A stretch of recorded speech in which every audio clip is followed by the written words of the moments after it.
मेरे पूरे परिवार को मेरी गर्लफ्रेंड के बारे में पता चल गया। पर कैसे? आओ बताता हूँ ये कहानी स्टार्टिंग से।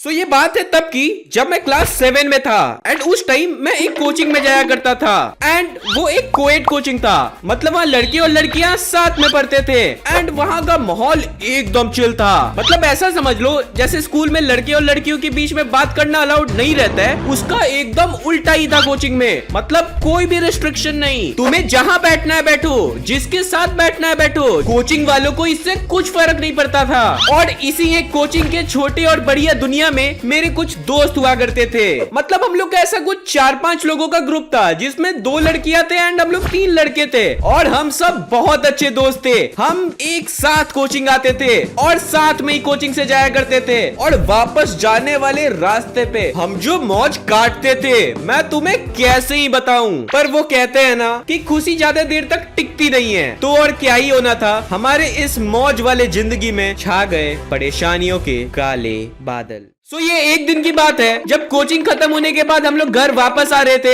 एंड हमेशा की तरह ही रास्ते पे मौज कर रहे थे, मतलब एक दूसरे के मजे ले रहे थे। सो उस टाइम जिस रास्ते से हम लोग घर वापस आया करते थे उस सेम रास्ते पे मेरा मनहूस स्कूल हुआ करता था। एंड स्कूल भी है तो क्या ही दिक्कत है, हम तो यहाँ पे शाम के 6 बजे जा रहे हैं। कौन सा स्कूल शाम के 6 बजे खुला रहता है? हाँ, मैंने बोला ना मेरा स्कूल मनहूस है। एंड लिटरल शाम के 6 बजे भी वो खुला हुआ था। जब हम लोग वहाँ से गुजर रहे थे तो मेरे किस्मत को तो रंग दिखाना ही था। मेरे स्कूल से निकलती है वाइस प्रिंसिपल और एक टीचर और उनका आई कांटेक्ट हमारे साथ हो जाता है। एंड इधर हम अंदर ही अंदर एकदम टूट फूट गए थे क्योंकि हम 5 सेम स्कूल से आते हैं एंड जिस कोचिंग में हम लोग पढ़ने जाया करते थे वो इस स्कूल की एक टीचर का है। और एक फन फैक्ट बताऊं, हमारा स्कूल किसी टीचर को कोचिंग पढ़ाने का अलाउ ही नहीं करता है। एंड हमारी कोचिंग वाली मैम ने स्ट्रिक्टली कह रखा था कि बेटा तुम्हें जो कांड करना है करो, जैसे करना है करो, पर प्लीज किसी के नजर में भी आ जाओ मुझे प्रॉब्लम नहीं है, पर बस स्कूल वालों से दूर रहना। एंड यस, हम पांचों ने हक दिया। स्कूल के सामने हम मौज काट रहे एंड वाइस प्रिंसिपल ने हमें देख लिया। अब हमारे ऊपर होने वाला है सवालों का बौछार। एंड इसमें अगर हमने गलती से हमारी कोचिंग वाली मैम का बात बता दिया तो हम तो डूबे हैं ही सनम, कोचिंग भी साथ लेके डूबेंगे। और उस टाइम जिस चीज का हमें सबसे ज्यादा डर था वही हुआ। वाइस प्रिंसिपल हमारे सामने आती है एंड हम सबसे पूछती है तुम लोग कहां से आ रहे हो। तो उस टाइम हम पांचों के अंदर अलग अलग टाइप के बहाने आ चुके थे, but me being the greatest बहानेबाज मैं फटाक से मैम को बोलता हूँ, मैम वो तो हम लोग ग्रुप स्टडी करने गए थे, अब हम लोग घर वापस जा रहे हैं। पता नहीं मैम को उस टाइम किस चीज की जल्दी थी, उन्होंने बोला ओके ओके और वो वहाँ से चली गई। एंड जी हाँ दोस्तों, इसी को बोलते हैं मौत को छूके से वापस आना। तो देखो उस दिन तो हम सब बच गए, पर वो कहते हैं ना ऊपर वाला जब भी देता है छप्पर फाड़ के ही देता है। एंड यस, प्रॉब्लम्स भी हमें छप्पर फाड़ के ही मिले। तो एक दिन ऐसे ही हम लोग यूजुअली कोचिंग खत्म होने के बाद घर वापस जा रहे थे एंड हम लोग जब रास्ते में मजे कर रहे थे तो हम लोग के ग्रुप की एक लड़की बोलती है गाइस सी वो क्रीप हमें कैसे घूरे जा रहा है तब से। आजकल के लोगों में सिविक सेंस नाम की चीज ही नहीं है। और उसके ये बोलते ही हमारे ग्रुप के तीनों लॉन्डो की किसकी वी वर लाइक ये कौन देख रहा है बदतमीज। और जैसे हम लोग उस इंसान की तरफ घूमे मेरे मुंह से निकला अंकल नमस्ते, आप यहाँ क्या कर रहे हैं। और ये सुनते ही वो 4 शौक में थे कि तू सठिया गया है क्या, अंकल क्यों बुला रहा है इसको।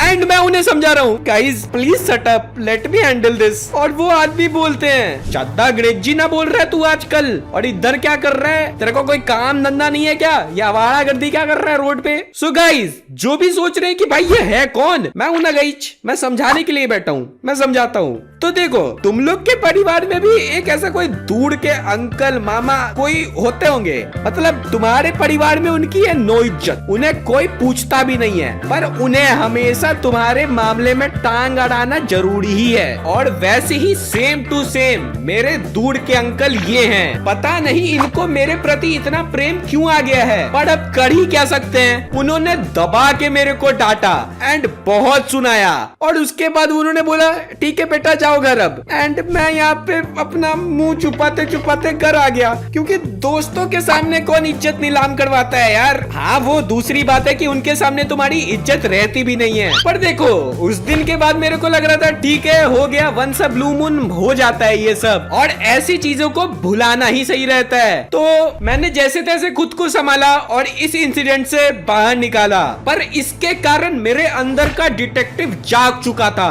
अब मेरे को जानना था कि ये आदमी उस टाइम पे ही वहाँ पे कैसे आए, इसीलिए मैंने घर पे थोड़ा पूछताछ किया। एंड जब मैंने घर पे थोड़ा पूछा तब मुझे ये पता चला कि इनका दुकान मेरे कोचिंग से घर आने वाले रास्ते के बीच में आता है। एंड लक बाई चांस हम उस टाइम उनके दुकान के सामने ही थे, और इसके कारण ही मेरी गंदी लगी है। फिर मैं उस दिन के बाद थोड़ा थोड़ा प्रिकॉशन लेके चलने लगा एंड उनके दुकान के सामने एक सेकंड भी नहीं रुकने लगा। पर देखो, कभी कभी जब हम लोग कुछ काम करते रहते हैं, किसी चीज से बचने की प्रयास करते रहते हैं, तो हो जाती है छोटी गलतियां। एंड यस, मेरे से एक छोटी गलती हो गई। वीडियो में आगे बढ़ने से पहले मैं आप लोग के लिए लेके आया हूँ एक बहुत स्पेशल गिफ्ट, क्योंकि आप में से काफी लोग मुझे बोलते रहते हो कि भाई हमारी जिंदगी में बहुत प्रॉब्लम्स है, जैसे कि मुझे अपने क्रश को अपनी दिल की बात बतानी है, मेरे एग्जाम्स में बहुत कम नंबर आ रहे हैं, मैं बहुत ज्यादा बुली हो रहा हूँ। नो वरीज, मैं लेके आया हूँ इन सब का एक बहुत इजी सॉल्यूशन, और वो है एक कम्युनिटी, जहाँ मैं और बाकी जो भी लोग ये वीडियो देख रहे हैं वो सब मिलके आपकी हेल्प करेंगे। बट आप इस कम्युनिटी को कैसे ज्वाइन कर सकते हो? It's very simple. आपको जस्ट मेरी चैनल का मेंबरशिप लेना होगा, बाकी सब मैं संभाल लूंगा। और जो ये मेंबरशिप बाई नहीं कर सकते हैं, या फिर आपको इस मेंबरशिप के और पर्क्स जानने हैं, तो मैं इस वीडियो के कमेंट सेक्शन में एक वीडियो की लिंक पिन कर रहा हूँ, उसे जाके देख लो। बाकी moving forward to the story. So ये एक दिन की बात है जब हमारे दोस्तों वाले ग्रुप में बस मैं और एक लड़की ही आई थी कोचिंग, बाकी 3 लोग एब्सेंट थे।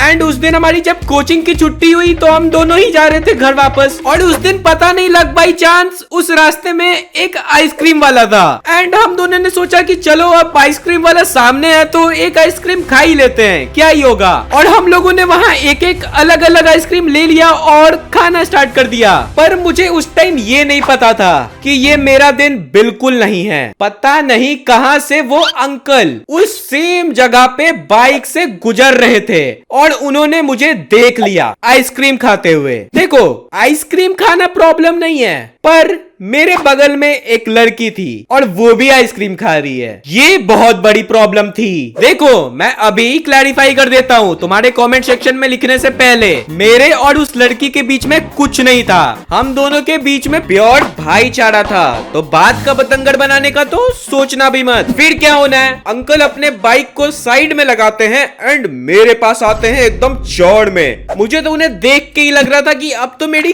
गंदी लगने वाली है। वो मेरे पास आते हैं एंड मुझे देखते हैं और कहते हैं, यही परवरिश दी थी तुम्हारे माँ बाप ने तुम्हें। एंड जितने में मैं उन्हें समझा पाता कि क्या हो रहा है, वो मेरे ऊपर बरस उठे। उन्होंने मेरे को उस टाइम पता नहीं क्या क्या सुनाया एंड मैं उन्हें बताने की ट्राई भी कर रहा था, पर वो मेरी सुनने के लिए तो राजी नहीं हो रहे थे। फिर काफी देर सुनाने के बाद वो उस लड़की को बोलते हैं, बेटा तुम जाओ यहाँ से। अरे अंकल, उसे रुकने तो दो, वही बेटा तो आपको समझा पाएगी कि यहाँ हो क्या रहा है, आप कुछ और समझ रहे हो। मैं बोलने की ट्राई कर रहा था पर उन्होंने मेरा सुना ही नहीं और उन्होंने उस लड़की को वहाँ से भेज दिया। फिर मैं अंकल को देखता हूँ, अंकल मुझे देखते हैं एंड बोलते हैं, घर कट लो यहाँ से, मैं तुम्हारी मम्मी को भी फोन लगा रहा हूँ और बता रहा हूँ तुम क्या अय्यासियां कर रहे हो रोड पे। अंकल, अय्यासियां? आप मेरे छवि के ऊपर कीचड़ उड़ा रहे हो, मुझे बहुत ज्यादा हर्ट हो रहा है अंकल, आप मेरे साथ ऐसा कैसे कर सकते हो।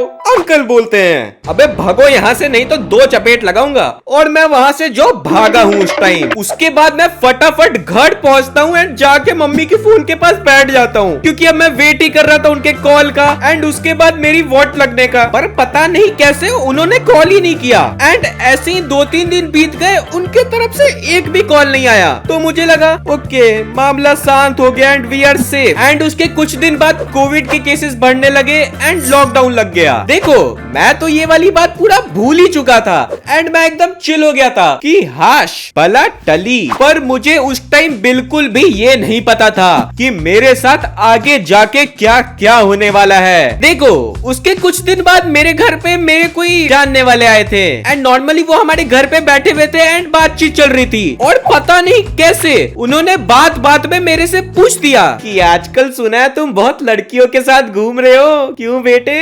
वो तो कैसे मेरे मम्मी पापा वहाँ पे बैठे हुए नहीं थे। मैं उनको बोलता हूँ हैं मैं लड़कियाँ? कौन लड़कियाँ? आप क्या बोल रहे हो? वो बोलते हैं अरे मेरे को तुम्हारे वो अंकल बता रहे थे कि तुम बहुत लड़कियों के साथ आजकल घूम रहे हो। हैं क्या चल रहा है आजकल? मैं उन्हें समझा रहा हूँ अरे अंकल कुछ ऐसा नहीं है, वो सठिया गए हैं, उन्होंने मुझे पता नहीं कहाँ किसके साथ देख लिया एंड उसके बाद मेरे पीछे पड़ गए वो। आप उनकी बात पे भरोसा कैसे करते हो? एंड उस टाइम मैंने जैसे तैसे ये मामला को थोड़ा संभाल लिया। पर ऐसे ही धीरे धीरे करके कुछ दिन बीते एंड फिर हमें एक फैमिली फंक्शन के लिए अपने एक रिलेटिव के घर जाना था। सो जैसे ही उस दिन हम लोग सब अपने रिलेटिव के घर पहुंचे, वहां घुसते ही सब कुछ नॉर्मल था एंड जैसा चलता है वैसा चल रहा था। पर अचानक से मैं जब साइड में बैठा हुआ था तो मेरे एक जानने वाले वहां पे आते हैं एंड मुझे कहते हैं बेटा देखो ये तुम्हारी अभी पढ़ाई की उम्र है तो तुम पढ़ाई पे ध्यान दो, ये क्या तुम गलत संगत में फंस के रह गए हो? मेरे सुनने में आया कि तुम लड़कियों को बाइक पे घुमाते रहते हो। बाइक? अंकल मेरे पास तो खुद की बाइक ही नहीं है, मैं किसको घुमा दूंगा? मैं उन्हें बोल रहा हूँ आपको किसने बताया कि मैं लड़कियों को बाइक पे घुमा रहा हूँ? वो बोलते हैं वो तुम्हारे जो अंकल नहीं है वहाँ पे उन्होंने बताया। एंड भाई मैं लिटरल बता रहा हूँ उन्होंने मेरे घर पे तो कॉल नहीं किया,